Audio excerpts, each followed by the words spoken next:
Ay po, ano ba yung Naraka, Jahanam o Impyerno? Ang Impyerno, Naraka, Jahanam ay ang pamumuhay doon ay sinusunog yung katawan mo.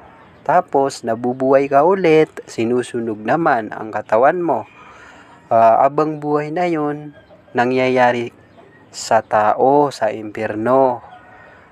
Doon talaga, wala na talaga, hindi ka na talaga mamamatay doon.